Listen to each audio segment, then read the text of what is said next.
Assalamualaikum warahmatullahi wabarakatuh. Alhamdulillah alladzi amarna bi dzikrihi dzikran katsira.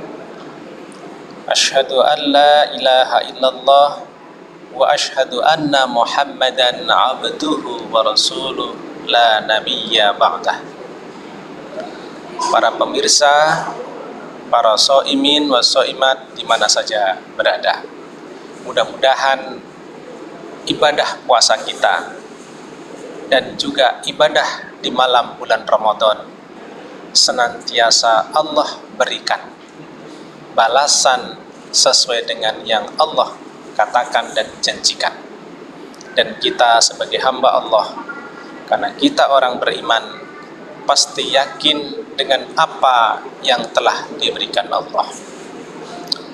Saudara pemirsa, untuk saat ini izinkan saya membersamai kita bersama untuk membahas terkait dengan memakmurkan masjid dan penerapan nilai-nilai dalam perspektif sejarah Islam. Saudara pemirsa, hari ini kita saksikan beribu-ribu, terutama untuk di Indonesia dan juga di Sumatera Barat, tentang pembangunan masjid dan mushola. Persoalannya adalah pengurus masjid, segenap tokoh masyarakat, bahkan kita semua harus mempunyai pemikiran dan peningkatan, bukan sekedar membangun dan memperbaiki fisik masjid, tetapi juga harus membangun umat.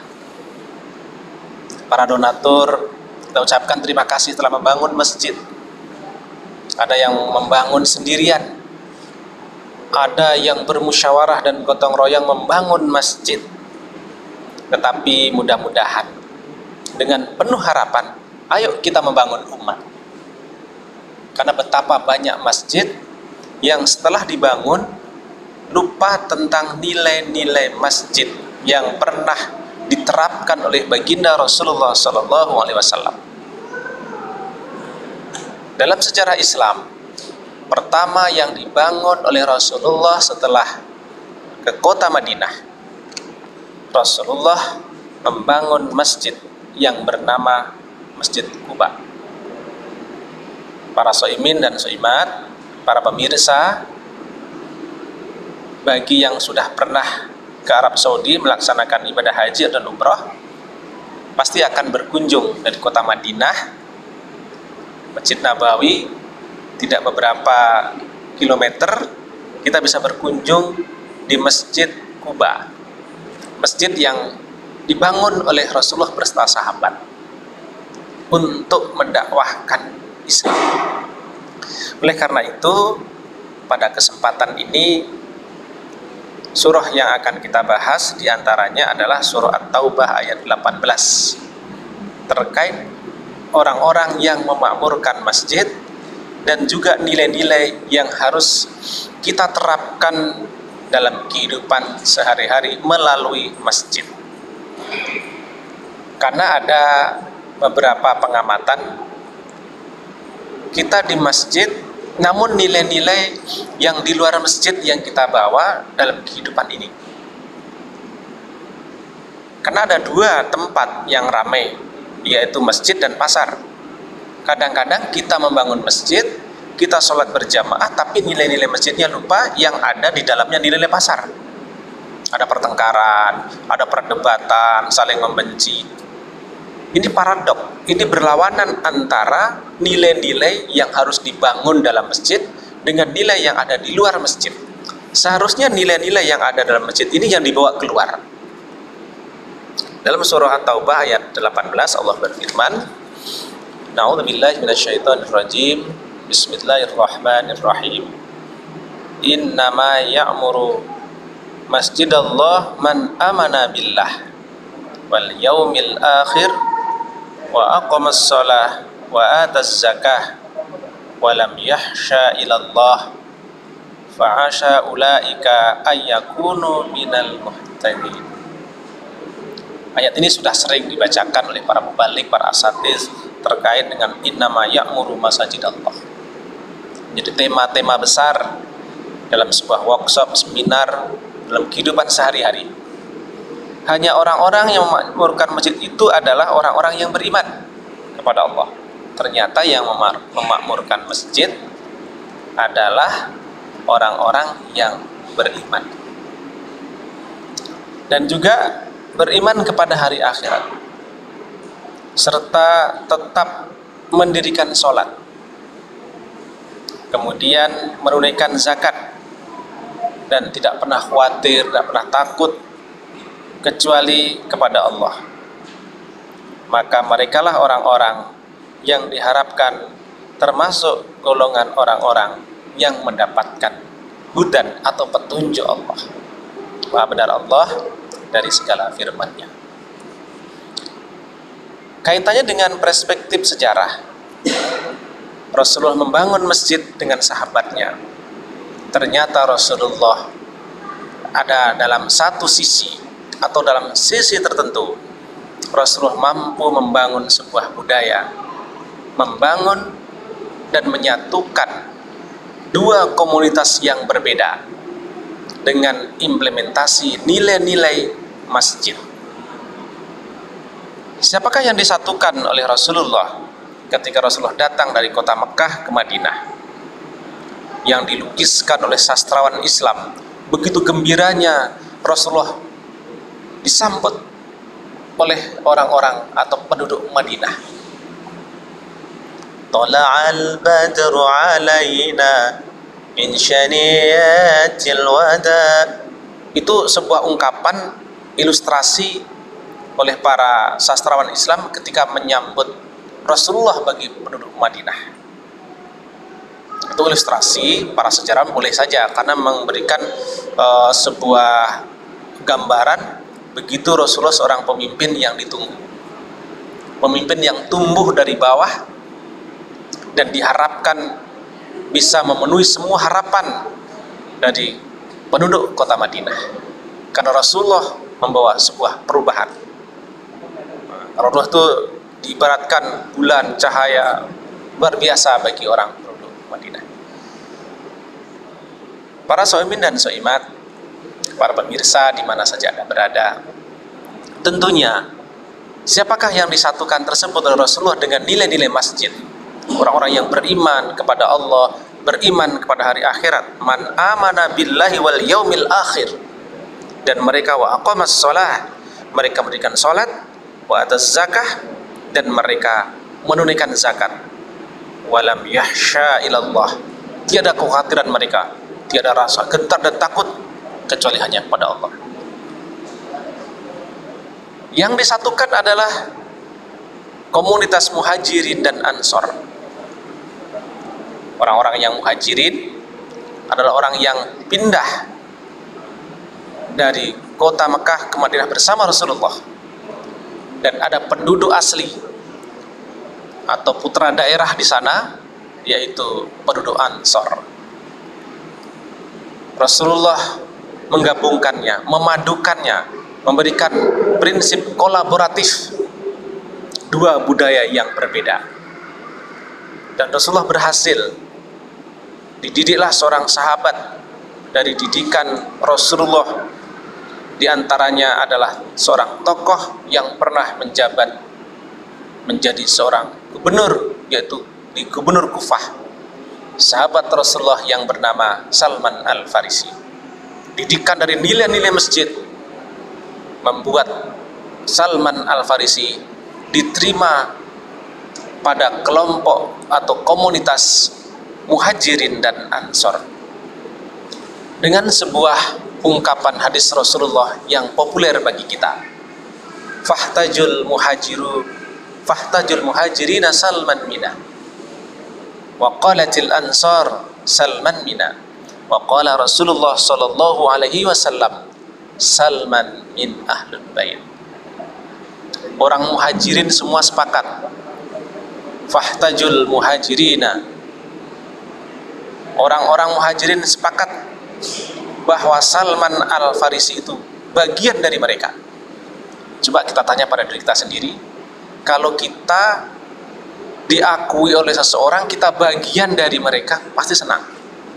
Ada seorang bernama Ahmad, kemudian asal ketemu dia bilang, rupanya Ahmad itu keluarga kami, Ahmad anak kami, dia orang yang kami banggakan, pasti senang.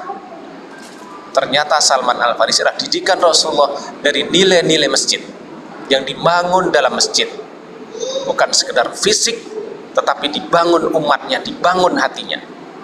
Karena itulah memperkuat kehidupan. Kemudian apa kata yang lain?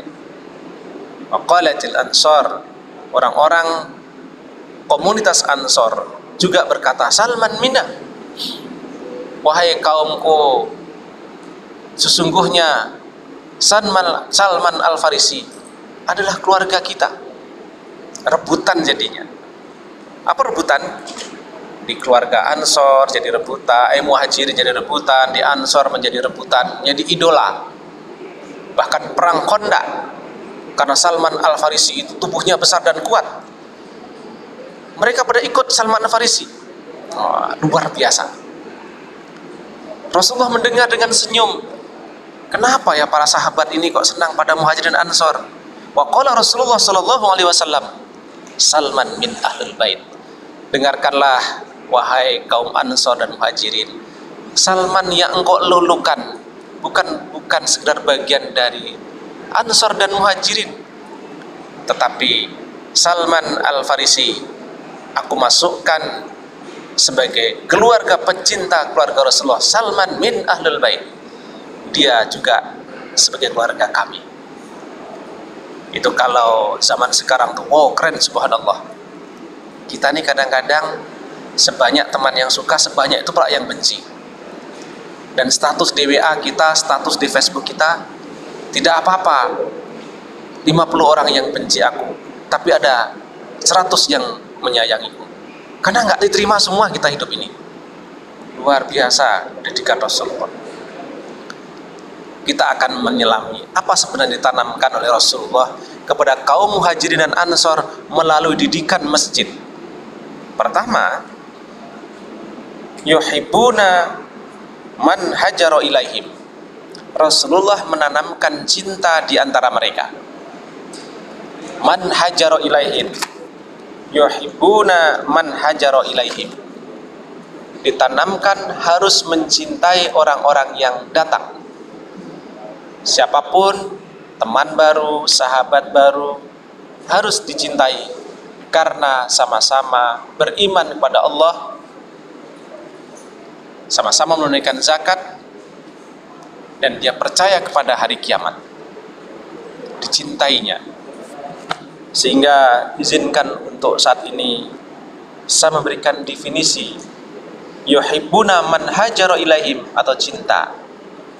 Cinta adalah menjaga. Harusnya orang-orang yang sering datang ke masjid seperti kaum Muhajirin dan Ansor saling menjaga karena kita sesama orang Islam. Jangan saling membenci, karena itu bukan cinta. Sekali lagi, cinta adalah menjaga. Cinta adalah berbagi. Kaum Muhajirin dan Ansor itu berbagi rasa. Yang belum punya tempat tinggal diberikan oleh kaum Ansor kepada Muhajirin. Karena itulah cinta yang dilandasi pada cinta pada Sang Pencipta. Cinta membuat mereka merasa aman. Jadi kalau kita mencintai, kita menyayangi sesama orang Islam, di antara kita harus merasa aman. Ketemu dalam rapat aman, melihat wajah tidak memalingkan, ketemu di masjid mau ngambil wudhu aman. Kenapa? Karena kita saling mencintai. Itulah masjid yang dibangun dengan fisik dan juga dibangun secara jiwa dan spiritualnya. Ketika ada cinta di hati mereka, rasa marah akan lenyap di hatinya. Jadi kaum Muhajirin dan Ansor itu gak pernah saling marah-marah, karena ada cinta. yuhibbuna man hajara ilaihim. Nanti bisa dilihat kembali dalam surah Al-Hasr ayat 9 dan 10. Nilai-nilai kaum Ansar dan Muhajirin merupakan transfer dari nilai-nilai masjid. Karena orang-orang yang beriman itu saling mencintai. Cinta berarti mereka menginginkan kebaikan terjadi pada setiap orang. Muhajirin ingin orang Ansor baik. Orang Ansor pun ingin keluarganya baik, keluarga yang lain. Pertanyaan buat kita, pernahkah kita begitu selesai sholat subuh, keluar dari masjid ini terus berdoa, ya Allah, aku melihat tukang sapu, mudah-mudahan jadi baik dia ya Allah, rezekinya meningkat, anaknya sehat. Kemudian melangkah terus, atau kebetulan kita bawa kendaraan, keluar dari masjid sini, rupanya ada orang jualan yang telah malam tadi tutup karena bulan Ramadan, bekas-bekas jualannya ada, ya Allah mudah-mudahan setelah Ramadan dia bisa berdagang kembali. Terus kita sampai ke simpang, ada orang naik sepeda, ya Allah mudah-mudahan dia sehat, saya inginkan dia menjadi baik. Dengan pakai sepeda dia bersyukur, mudah-mudahan anaknya menjadi baik. Kita doakan terus, karena itu adalah cinta. Nilai-nilai yang dibawa dari masjid setelah salat subuh itu berdampak dalam kehidupan. Kan dia orang beriman. Kan dalam sebaliknya, karena kita mobil bagus pulang dari masjid ini, kemudian ada yang kebut-kebutan dan kemudian hampir menyerempet mobil kita, kita langsung berkata yang tidak baik, langsung kita bilang, apalah ini, orang tuanya nggak karuan, kita doakan yang jelek. Mari kita doakan sesuatu menjadi baik. Doakanlah yang baik, karena doa-doa kita dalam setiap detik dan waktu, jika orang tersebut tidak mendengarkannya, maka doa-doa itu akan kembali kepada kita, karena malaikat mendengarkan. Malaikat mendengarkan doa kita, dan ketika malaikat mohon kepada Allah, insya Allah lebih cepat dikabulkan daripada kita. Karena malaikat tidak seperti kita. Kita masih banyak godaan. Kita sering ke masjid, ngajinya rajin, tapi kok gunjing orang rajin juga. Kita rajin sholat, rajin juga membaca yang berita yang tidak karu-karuan, membuka situs yang tidak bagus. Malaikat tidak. Mari kita imbangi dengan rasa cinta. Yuhibbuna man hajara ilaihim. Sehingga kaum Muhajirin dan Ansor membuat sebuah peradaban yang besar dalam Islam, karena membangun nilai-nilai kebaikan, kehidupan yang membangun nilai dari masjid. Apapun yang ada dalam masjid, sesuatu yang baik berdampak pada kehidupan di luar masjid. Jangan sebaliknya, yang tidak baik dibawa ke masjid. Harusnya yang baik-baik di masjid, itulah yang kita bawa keluar dalam kehidupan. Kita senyum, kita ramah, kemudian kita merangkul kebaikan, bukan memukul orang dengan perasaannya, sehingga nilai-nilai masjid tersebut tidak kita pernah berdampak dalam kehidupan. Saudara pemirsa, mudah-mudahan terkait dengan memakmurkan masjid dan juga perspektif sejarah, Rasulullah telah membangun dua peradaban, kaum Muhajirin dan Ansor, menjadi inspirasi bagi kita memakmurkan masjid beserta nilai-nilainya, sehingga kehidupan ini merespon seindah yang kita inginkan, karena sebuah nilai kebaikan yang kita bawa dari kehidupan dan hari-harian ketika kita memakmurkan masjid. Semoga menjadi bahan renungan untuk kita bersama. Billahi taufiq wal hidayah. Assalamualaikum warahmatullahi wabarakatuh.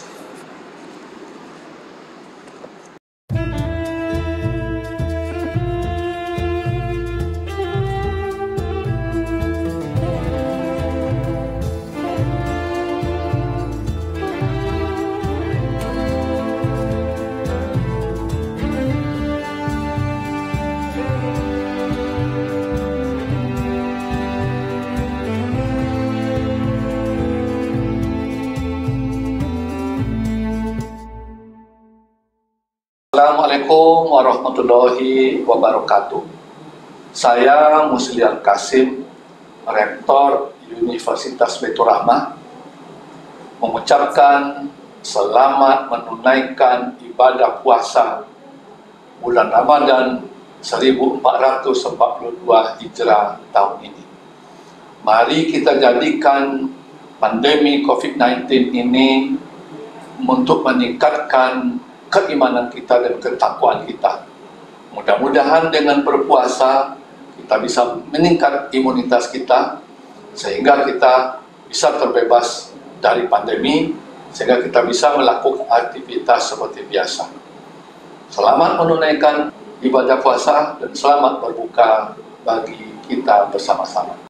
Penerimaan mahasiswa baru Universitas Baitur Rahmah tahun akademik 2021-2022 menerima 5 fakultas dan 10 program studi terdiri dari S1 dan Profesi Kedokteran Umum, S1 dan Profesi Kedokteran Gigi, S1 Manajemen dan S1 Kewirausahaan, S1 Kesehatan Masyarakat, D3 Kebidanan, D3 Radiologi, D4 Keperawatan Anestesiologi, S1 Administrasi Rumah Sakit, S1 Farmasi Klinis, D3 Akademi Keperawatan. Untuk pendaftaran bisa kunjungi pmb.umroh.ac.id. Jangan lupa daftarkan diri ya, agar menjadi bagian dari kita.